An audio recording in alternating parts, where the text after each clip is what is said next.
Sunday morning in Boys Town. The stale, cold smell of last night's debauchery wafts through my crummy Cornelia Avenue office. I sat alone at my desk, Bloody Mary in one hand and a cell phone full of drunk sex messages in the other. Ernesto. I always crave Mexican when I get drunk. I wonder what he looked like. I wouldn't know. I woke up this morning in the alley behind my apartment in a pool of urine. Oh, it wasn't my urine, so don't judge me. Charlie's night. Just as my stomach began to growl as if it were begging for Chipotle to make it feel normal again, he walked in. Chance Devereaux. He had legs up to his perfectly coiffed golden hair and a swagger like the boys of Jersey Shore demonically possessed the body of Macaulay Culkin. Living, breathing, walking sex. Looks like you had a rough night, Detective. Bottle of Evian. Until she opened her mouth. Not only did a purse fall out, but so did a tampon in the original cast recording of Mamma Mia. No thanks. Hair of the dog. Beware of the dog probably would have been more helpful. Now, Mr. Devereaux hired me 2 weeks ago to follow his husband, Daniel. Chance was fooled by Daniel's poker face in what was sure to end in the worst kind of bad romance. The murderous kind.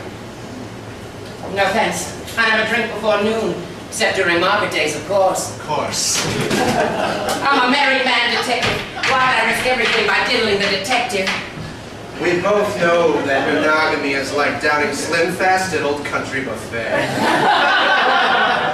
I abhor anything country. Oh yeah, what about the country and hotel? I hate it. Dominican Republic, Denmark? Detest. What about country music? That Detective Johnson is the worst kind of country there is. Well, monogamy is like country music.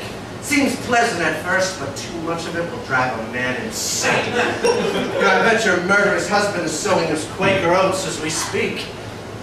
You don't know anything about my husband, Detective. Daddy would never cheat on me. We took vows until death do us part. Daniel is an honest man who honors his vows. What do you see in that guy anyway? History. When we first started, he was a dancer at the Lucky Horseshoe. Our rent money always had that distinct old man smell. It wasn't much, just enough to put food on the table and Botox in our armpits. But we were young and in love and nothing else mattered. Wow, marriage doesn't get more traditional than that. But then something changed. He stopped noticing me. I felt like the models of Project Runway. I thought I was more than just scenery, but when it was my turn to talk, he just changed the channel. You know, divorce is sometimes a healthy alternative to murder. You should try it sometime. And become another gay statistic? Come now, Detective. After fighting for marriage equality for so long, what would people say? The humiliation, the headlines. Better than the obituaries. The obituaries might be where I end up. Daniel tried to poison my drink last night at Charlie's. Wait, Charlie's? I thought you were a hydrate boy. Really? Because I thought you only went to Berlin. Ouch. Sorry. I was uncalled for. I'm just so frightened. No, it's okay. It's just that I was at Charlie's last night, too, and I saw you prancing around, but Daniel wasn't there. You didn't see him? Well, he was there early, around midnight. Really? Yes. You and Daniel just hanging out at Charlie's around midnight. Yes, and then he left and I stayed. Thing is, there's only 2 reasons why anyone would ever go to Charlie's. To get felt up in a cloud of smoke or country line dancing.